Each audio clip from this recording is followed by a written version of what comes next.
What's up, everybody? Matt Faircloth here, coming at you guys. Time for one of our yet another live session.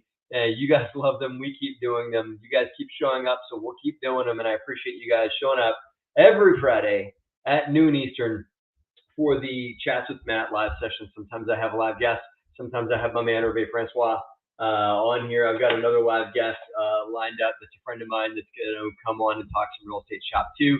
But either way, it's exciting to have you guys here for our live sessions. What I want you guys to do is to type your questions in, or even better, join me live, and I'll talk some real estate shop with you guys. Depending on where you guys are at. If you guys are on Facebook, you guys are coming at me on LinkedIn, because we're live on Facebook. We're live on LinkedIn. And we're also live on our YouTube page. So if you guys want to join me live, there's a link right there. Click that link in the comment section. You guys can join me live. You can talk some real estate shop. And guess what? If you join me live, we'll send you some free stuff. Who doesn't love free stuff? Everybody loves free stuff, right? So we'll send you some freebies. There's the link right there going out in LinkedIn, and I will post it now in Facebook as well. So you guys can go ahead and join me live no matter where you want. Thank you to Naviku. Got it in Facebook as well. Appreciate you. Naviku is the Jarvis to my Iron Man, the ghost in the machine, the man behind the scenes. I appreciate you, Naviku. So guys, you guys want a free gift? Who doesn't want free stuff? Click the link right there. If you guys want free stuff but can't join me live, you guys watching the recording, then go ahead to DeRosaGroup.com/swag. Leave you guys the link for that too. It'll take you maybe 15 seconds, maybe even 20, to go and complete one task for us. Prove it to us by sending us a screenshot, and we'll send you some free DeRosa thank yous in the mail. Few questions. Ryan, what market do you invest in? Are you changing any strategies recently? Absolutely, man. Ryan, great question, and that's a deep question as well. Let me put you up there. There you go, Ryan. Thanks for the question. Ryan, if you want to join me live, you can click the link that's there in the comment section, and we can talk shop live, and you can get some free stuff. But I will go ahead and answer your question live right here. We are in North Carolina. We are in Kentucky, and we're also in Pennsylvania. And we are also recovering New Jersey landlords. So we're not, we're in New Jersey landlord rehab.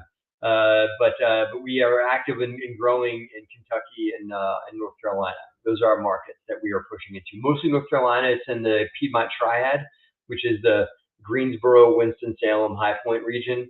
But we're also investing in we're looking at deals in other markets aside from just that Piedmont Triad in the Carolinas. We are also active in Lancaster, Pennsylvania, and we're also active in Lexington, Kentucky. Changing our strategies, Ryan. Great question, and that's a deep question. And I'll just say this: generally, we are focused 100% on cash flow right now. If the deal shows great market fundamentals for appreciation, that's great. I'm happy to see that. But I don't bank on that. And we rarely show much of that in our underwriting. What I want to see is a deal that is cash flowing as soon as possible. I want to see a clear path to cash flow. And if I can see that, then I will go ahead and we'll investigate the deal. But if I don't see that money can be made through property cash flow, not property sale, then I'm probably not going to do the deal. And I remember this from 2008, in the last market crash. Those that were successful had properties that were performing and that could ride out and weather the storm. So you can have a property that's worth less than what the market value of the property is, but if you got rents coming in and you're able to maintain expenses and maintain your debt service and slowly pay your property off, then you're win. And we did that. And we had properties that were valued at here, and then the values dropped to here, and we kept making money on cash flow, and the market came right back up, and we were able to sell at a profit. I'm not saying that's what I predict is going to happen, Ryan, and you're welcome. But I do believe that just in case it does happen, I want to be, I want to have that insulation. I want to have the insulation of cash flow, because cash flow on real estate, cash flow in business buys you time, right? That's what it gives you. It doesn't force you to sell under distress. It allows you to ride things out, and you're not having to pump money in to keep things going. Cash flow allows you to sit for a little while and just enjoy that cash flow while things in the market shake their way out, because things may get weird for a little while in the real estate or in the world markets. And if they do, I'm not saying they will, but if they do, we can ride it out with cash flow. If we're not making cash flow, we can't. Okay. Great question, Ryan. And you are quite welcome. Thank you. And he's from Lancaster. What? You're from Lancaster? I mean, Ryan, you don't say Lancaster like I do. You say Lancaster. You guys roll it all together into one syllable. Cool. So anybody watching, got lots of eyeballs on us right now. If you guys want to join me live, click the link, and I can answer some real estate questions for you guys. And you guys can earn some free swag. Anybody watching right now going to VPCon, right? We're headed to the Bigger Pockets conference. Trent, welcome. I'll get to you in just a second, my man. I think you're a boot camper. I think your name sounds familiar. Anybody out there going to Bigger Pockets conference? We are having a meetup, like a hang with Matt and Justin and Hervé in San Diego on Monday night. So if you guys are a boot camper, let us know, and we'll come and hang with you guys and maybe have a cocktail together and that. So let me bring in my man Trent, first in line. Michael, I see you there. Just go ahead and turn your camera on when you get a second, Michael, so I can see if you're ready to come on live. Trent, welcome. Trent Werner, welcome, my man. Thank you. Thank you for letting me in. You're welcome, brother. So here's I got to poke at you, man. That's either a fake background or you just moved into that room. Which one? Recently moved in and haven't had the chance to decorate the office yet, unfortunately. I don't even have window trim on this window. No, right. It's just you're getting outside. You're getting sunlight whether you like it or not, right? Well, speaking of the boot camp, I had a question from this week's module, mainly regarding social media and developing the network on your social media. I know I actually just left Herv's office hours. He did great. Always. We asked him if he was the social media guy, and he referred to you. As a newer investor trying to kind of build a brand on social media, what are your main recommendations? Do you have social media platforms that you like more than others? And how do I go about it? The one that I went to first, this is the one that I think is the best, like hands down, but it requires a lot of discipline. And I'll tell you why. I'll tell you why I like it, and I'll tell you what discipline it requires. And that platform is YouTube. And that I like it because you can recycle a lot of YouTube. So this is live on YouTube right now, but we could strip out like a comment from here, like just you and I had this brief chat about like, hey, why does Matt love YouTube? Maybe we'll put that out there. But we could strip this out and put it as a quick YouTube short. I can teach a quick question, teach a quick module, or just be walking around my cell phone. And YouTube is forgiving in that the YouTube audience does not require as much production. Like Instagram, actually, the audience is very fickle on Instagram, and they require you got to be a little more spicy and snazzy on Instagram to get attention and well polished. YouTube, I could be walking around. You and I could walk around with your cell phone, record a 5-minute video, and you say and ah half the time and stumble over your words, and the video still could get a couple thousand views, right? So YouTube is forgiving in that way. And YouTube, in some ways, the more raw it is, the more real people feel like it is. And so that's one thing. Additionally, far and away, YouTube is the most Googleable site. It's meaning like what you put on YouTube, it can easily be found on Google searches if you put the right SEO in there. You know, when I say Googleable, you know what I mean?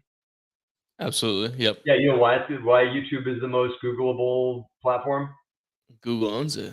Yeah, they own it, man. They're gonna put, if you Google something, they might put a Facebook post out there on the YouTube search and a Google search, and you'll see it. But if you've got a YouTube video that's doing well, that has people watching it and people checking it out, it's going to show up in a Google search, and so especially if you search into the video field or whatever, you show up real easy. And so that's why I love YouTube. The downside of YouTube is this, that you have to be consistent. You can't just put like Facebook is the least consistency required posting site. You can post whatever you feel like it on Facebook, and Instagram kinda, and LinkedIn too, can be whenever you feel like it. But YouTube, you have to be very consistent because there's a lot of noise on YouTube. And so for you to get noticed by their algorithms, you've got to do consistent posts, not just one every time you feel like it. So if you're going to go to YouTube with your traffic, you got to know regular topics you're going to put out there, and you got to put out. We do twice a week at DeRosa. So, and I've been doing twice a week for I don't know how many years. Does that answer your question? Does that help? Let's chat about that further. Yeah, no, absolutely. And I've thought about YouTube. I used to have a podcast with a buddy of mine that kind of went by the wayside, but I do want to get that going again. And we were posting on YouTube during that time, and I had this, I guess, this preconceived notion that YouTube actually requires more editing than Instagram. I guess you're saying that it doesn't. When it comes to YouTube, Instagram, or Facebook, are you taking content and posting it across all three platforms in the same form, or do you switch between them? Put yourself in their shoes, right? Those that are surfing Instagram are doing it because they're trying to kill a little bit of time. Like a high percentage of people surf Instagram when they're in a certain room in your house, if you know what I'm saying. You know, when they're doing something, they got to sit alone for a little while, and they'll pull out Instagram and start surfing, right? Right. They're rarely searching for anything specific. There's not. I mean, there's a search bar on there, but people don't use it. People just search their feed. Yeah, that's interesting. You know, let me look for that, right? On YouTube, people are looking for specific content. Like, I need to know how to buy my first apartment building, how to do my first rental deal, or how to do whatever thing that Trent can teach me how to do, right? They are intentionally looking for a thing. And if your video thumbnail, believe it or not, the thumbnail is really what's more important than the video itself. If the thumbnail clearly tells a story and it's got something powerful looking and it's sharp and it's crisp, then you're going to do well with the video, especially if you've got good SEO to help people find it, right? So people that are looking for your video want to watch it. They're not just surfing a feed. Instagram, you got to be spicy and shiny to get their attention while they're sitting there surfing Instagram. But when do you surf Instagram? Like, not intentionally. Just kill a bit of time. That's when I surf it anyway, you know? Right. So if you want somebody's eyeballs on Instagram, it's got to be sizzly, spicy. Ooh, look at that. It's got to hit you in the face, right? It's got to get your attention, right? So that's why. And now to your question about podcasts and spinning things across all the channels. What we do is we will put a long form video on YouTube, and we will take a podcast video. When I'm on somebody else's podcast, I have my own show, might have my own show again, but for right now I don't. So when I go on other people's shows, I get the MP4 recording, and we'll take like a little nugget where I like say something halfway smart and I don't say and ah too much. I think we take that part out, and it's like a 30-second sizzle, like, you know, like something really powerful. Like, so that's how you do it, man. Like that, right? We take that and we put that on TikTok, Instagram Reels, and we put it on sometimes we put it on Pinterest, and sometimes we put it on YouTube Shorts. But you can recycle it there, and then you link back to your follow list, to your mailing list, or whatever. So sort of long form answer your question, but short answer is no. You don't take one piece of content and spin it across everything. You have to size it for the platform. Awesome. Thank you, Matt. You're welcome, man. Anything else going on? Anything else we want to chat about? No, that was my main question for today, because we were talking about raising capital and building a brand. All right. How many YouTube videos are you going to publish by next week? I'll get one done. One? Okay, cool. Hit me up on I'm not going to be on next week's boot camp, but are you on Insiders? I think you can. Yeah. Did you come in off Insiders? Okay. Send me a message on Insiders or do a post. Actually, there you go. Post your video on Insiders. We won't take it down. Put your stuff right there. There's like, how many people are on Insiders right now? 850 people. They'll all see your video. There you go. Boom. Accountability. Right? I like it. You have that permission to post your video on Insiders. So go ahead and do that by next Friday. Okay? You got it.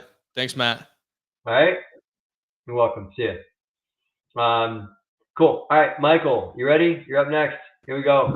Guys, anybody wants to join me live with Michael and Trent? Oh, geez, Trent, I hope you're still listening. Nabiku, send Trent a message. We need his mailing address and his contact info so that you can send him a thank you package. What's up, Michael? How are you? Welcome. How you doing, Matt? Good, man. Good to see you again. What's going on? Thanks, man. I love it. Yeah, you're welcome. It's a cool backpack, right? super awesome quality, man. I was surprised. Yeah. Super awesome quality, man. Yeah, it's a nice backpack. Yeah, we don't. It really is. I was surprised when I opened it. I'm like, yeah, that's great. So thank you. Well, I'm glad you brought the Thunder last time we were here, man. How's it going? You doing the Tampa thing still? And you're brokering up. I'm just kind of getting names right now with stuff, and I've been super busy with buyers this last week. I got several buyers, and we're having a hard time finding things, so I'm like constantly in the field with that right now. So it's been taking a lot of my time, but I'm actually the good thing about it is when I'm out showing properties and stuff, when I run by like an apartment building, they will usually have like some sort of plaque that's up for the management company and stuff. So I'm trying to like get as much information on management companies and that, building a local database here, so I could start reaching out to them and, finding out, hey, do you have any of your clients who are going to be looking to sell in the near future? So start doing, so I'm start trying to build some sort of database that way right now. And I'm part of Peter's group too. And a lot of people are talking about the North Carolina market and stuff. So that's kind of like making me a little bit like, should I start maybe looking in there that, digging into that, because so many people are talking about it and about deals and everything. Right. So should that be something maybe I should concentrate on? I don't know. You got to pick one, brother. Okay. You got to pick a market. There's no best market. And I used to have market FOMO. Okay. I would hear about like my buddy Joe Fairless buying like something like 20 apartment buildings down in Dallas. And I'm like, why am I not in Dallas? Like, just because I'm not, it's just not where I'm at, right? I hear about guys crushing it in Phoenix. I hear about other markets in the U.S. And what you can end up getting is market FOMO, meaning like, oh man, Carolina, oh man, Florida, oh man, here, oh man, there, right? Yourself too thin, yeah. Yeah. You hear about market FOMO, and so that market FOMO can be dangerous because it takes away your focus, right?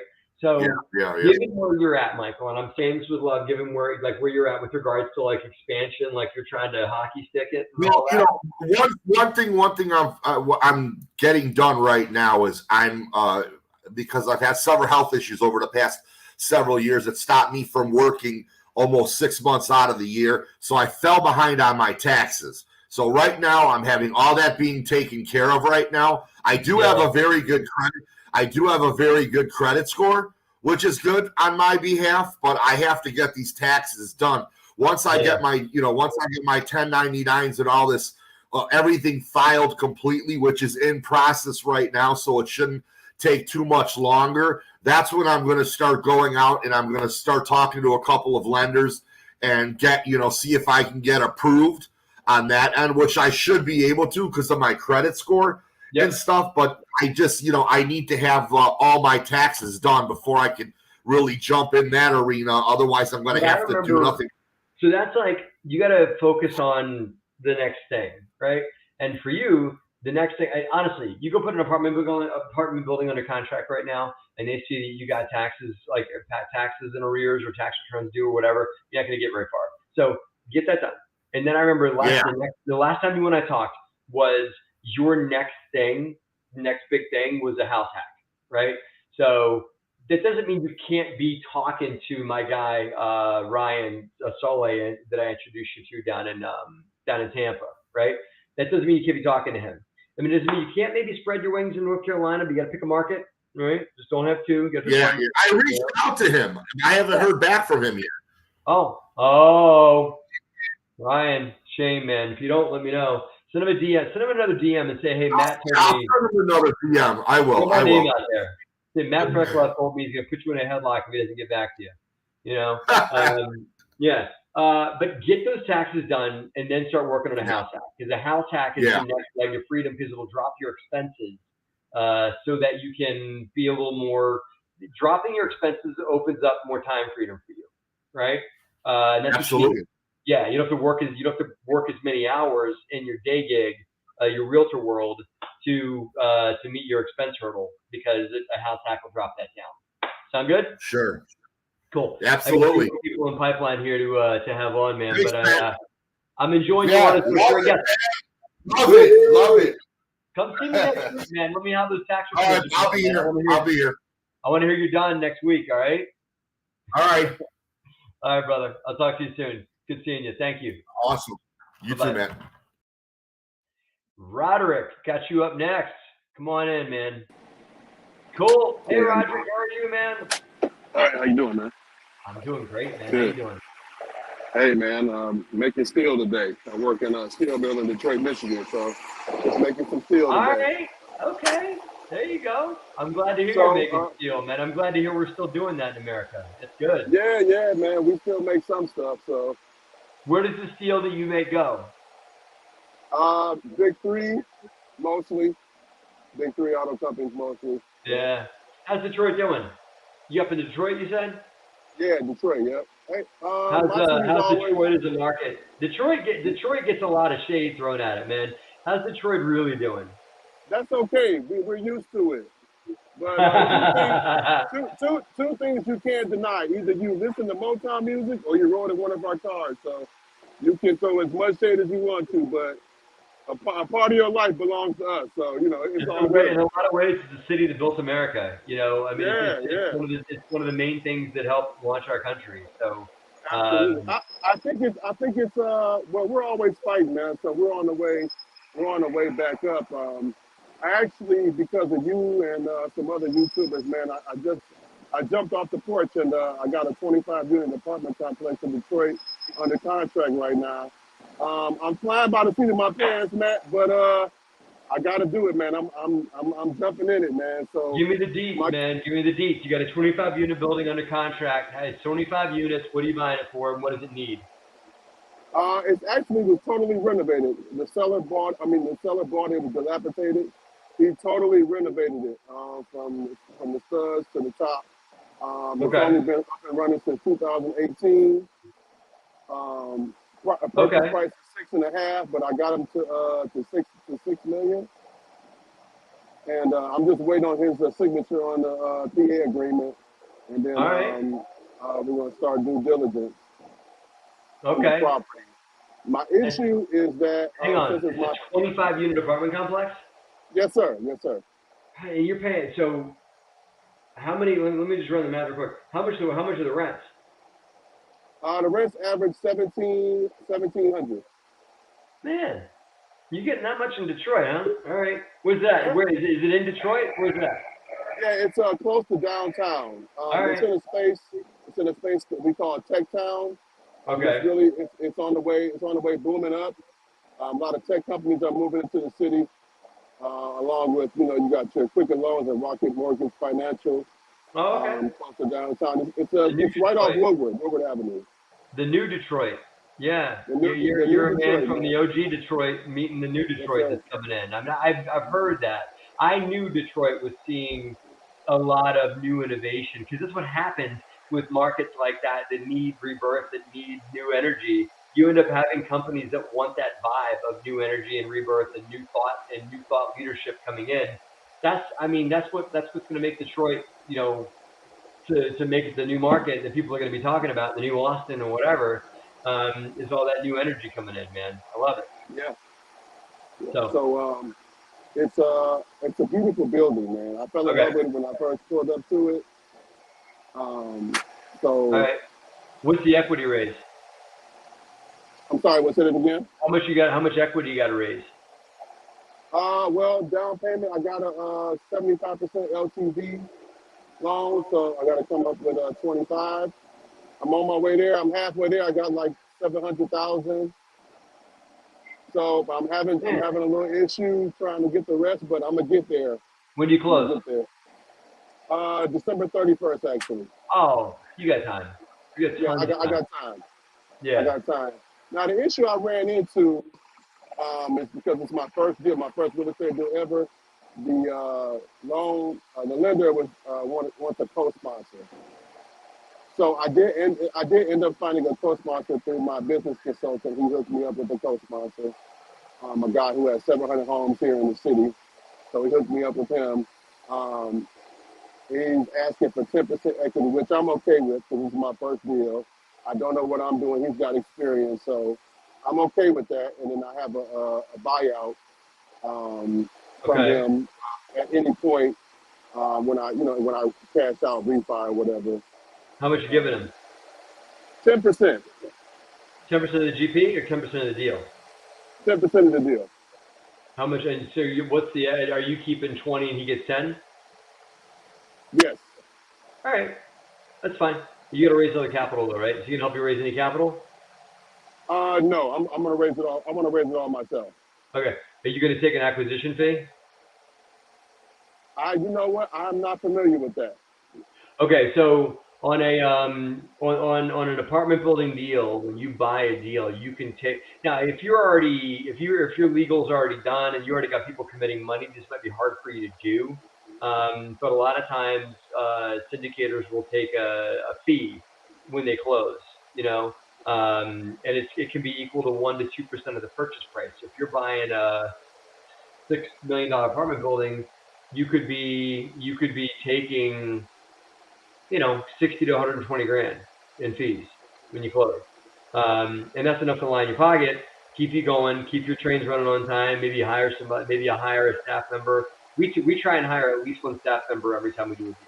And we take that AQ fee, and that's their salary. So, or you can put that in your pocket, that could be quit your job money. It's not like you can't see that too loud, but How would I structure that on my next one? Because I plan on keep going. There are at least 10 apartment buildings, and I've been looking since July. So Who did your I've been legal? doing the research. I'm sorry. Who did your legal? I have a local guy. His name is Ron Thompson. Okay. Here in the city. Okay. So that's fine. No, I don't know anybody local like that, but the way that you would set that up is you would protect yourself, and like you would set up your fee structure. I mean, are you taking any is the only compensation you're getting for running the deal day to day? Because you got to run the day to day, right? After you close, yeah, you got to run my fiance huh? and I are going to manage. My fiance and I are going to manage it. Oh, you manage it yourself. That's what I plan to doing. Her and I we're gonna do it. How much of a PM fee are you gonna take? I was thinking I've been seeing the norm is like between 8 to 10%. That could be good money on a 25-unit apartment building leasing at 25-unit building leasing at $1,700 a month could be a sizable fee. I mean, maybe that's enough to feed you or your fiance, enough. I mean, 25 units would be work in the beginning, to manage lease up collections, all that stuff, right? So, okay. A lot of times what people will do, and this isn't you, but if you're not going to self-manage, people will take an asset management fee. But you don't need that because you're going to manage, and if you're going to take 8 to 10%, that's plenty. I don't even know if you really need the acquisition fee. If you want to try and take 1% just for something as a success fee when you close, that's something that's possible too. I know that's probably not why you wanted to talk, but I would just throw that out there to you and talk to your lawyer about adding that to the agreement. You got to disclose it to your investors to tell them, hey, listen, I'm taking this fee, when I close the deal. And it's a small percentage of their money, and it's just a success. Like all the work that you did to get the deal to closing, you're going to take a 1 or a 2% of the purchase price acquisition fee. Worth it. Okay, yeah, because I've done most of the work. I found the deal. I ran the numbers myself, and the work hasn't even begun yet, man. You're going to be doing a lot of work between now and the end of the year to get this deal closed. Yeah. You've done this much of this much work. It's going to be a lot. You deserve to get compensated. Huh? I'm sorry, man. I'm sorry. What did you say? I say you deserve to get compensated for that, for all that work you're going to be doing to get it to closing. So. Okay, I'm gonna talk to my lawyer about it.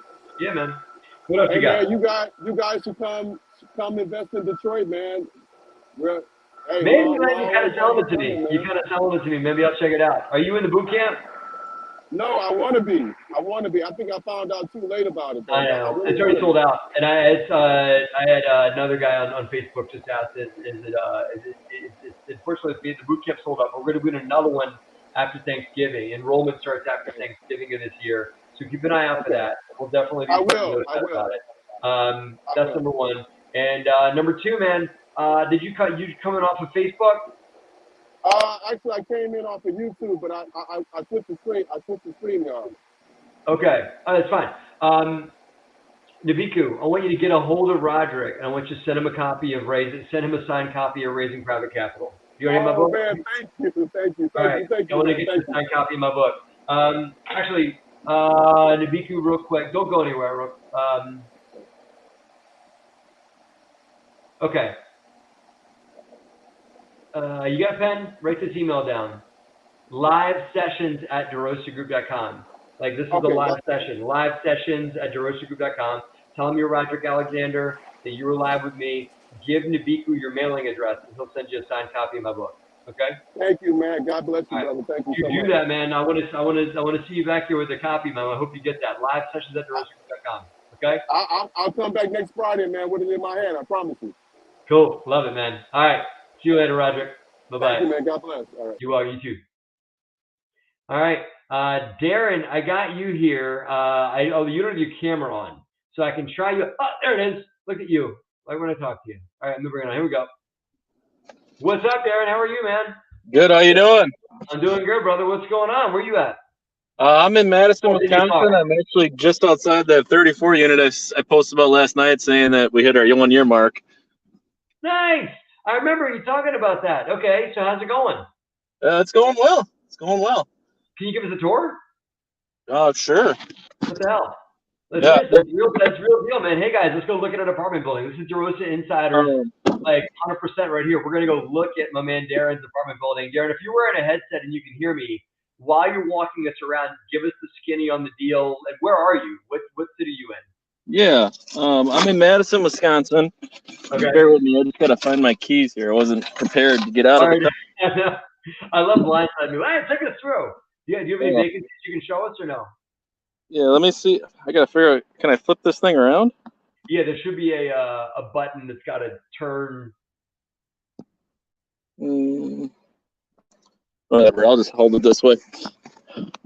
That's fine. It's fine. Yeah. So Madison, Wisconsin, we, like I said, we just hit the third 1 year mark. We're through about 50% of the units. The hallways are still pretty rough. We did pretty dirty in here too today. But Let me see it. I'm gonna point the camera down. I want to see. You said it's dirty. I want to see the floor. You want to see the? It's just like the mailroom exploded. Yeah. Every mailroom looks like that, man. You know, it can be like that. That's just how it is. There's just so much traffic that a mailroom gets.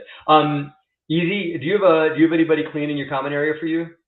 Yeah, my maintenance guy do it, but they are in the middle of finishing up a flip, so they have kind of neglected it. Here's what worked for us, and this sounds so stupid, but you're like, man, why should I do this for my tenants? Put a trash can in that, because what they're doing is, this is junk mail, and they're just throwing it on the floor. So put a sizable trash can right there, and have your maintenance guys change it once a week. Okay. Yeah, no, that sounds good. That work for me, and they'll just start throwing their trash mostly right there in the trash can. So you'll start noticing we're going to go through some pretty dark hallways. So I've got new lights on order. We're going to be doing new carpet, new paint, lighting, but that just hasn't happened yet. And I like that chair rail you got there. Are you going to do a two-tone split on the chair rail?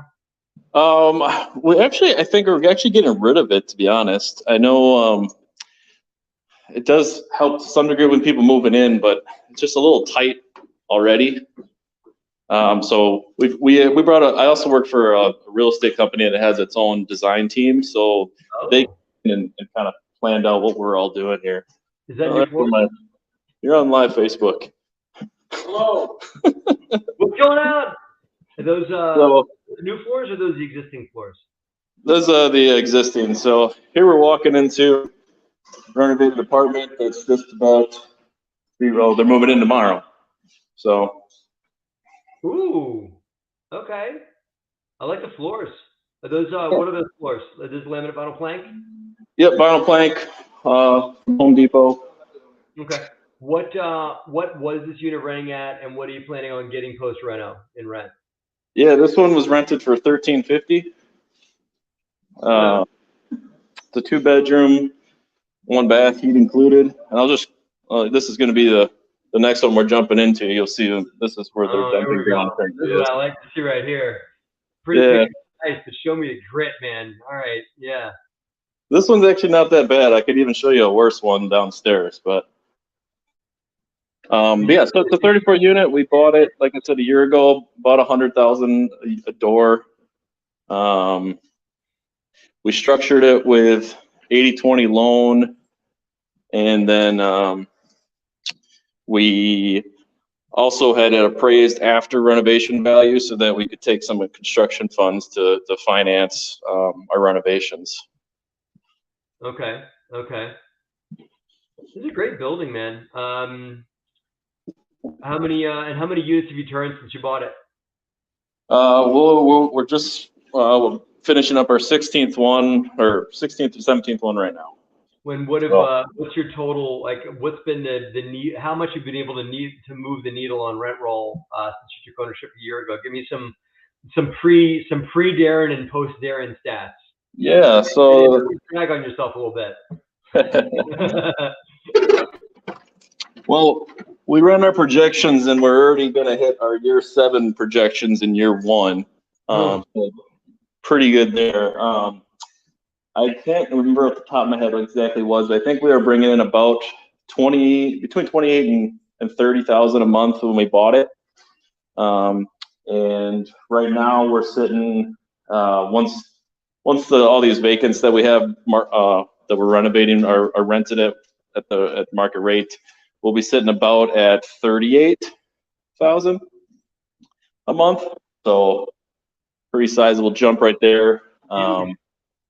And we have plenty of room to go. So you want to sell it? You want to refinance it? You want to hold it forever? Give me like the long-term plan for this place. Yeah, so we structured this deal where our investors they're in the LLC, but they're basically debt, 10%, and we'll buy them out when we refinance. And so me and my 2 business partners will be third owners of the building. And we're I think with how we're going so far, we'll target year 3. We'll have to see what interest rates do for us then, but that's the play. Yeah. I've heard they've already peaked. That they're already. I mean, we're seeing. We saw banks at 6.5, and they're already back below 6 again. Everybody got scared and ran for the hills with the Fed kept bumping the rate, but banks are now getting back to reasonable again. And so hopefully the spike, we've gotten beyond the spike. So you might be able to see more favorable rates sooner than you think. Yeah, we've had pretty good luck with credit unions locally. We haven't done huge deals, so 34 unit, and we actually bought the 51 units right next door 2 months ago. Congrats, man! All right, there you go. And do you manage in-house? Do you have third-party management? Do you manage yourself? In-house, yeah. So I have 160 units under my belt that I manage. Yeah, give me your management structure. Like, who's working for you? Give me that team. Yeah, right now it's just me. I do all the accounting, management side, and then I've got 3 full-time maintenance guys and 3 part-time maintenance guys. And do you? But those maintenance guys are doing all your turns too. Do they what? Are they doing all the apartment turns also? Like yeah. We try and do everything in-house. Yep. Yeah.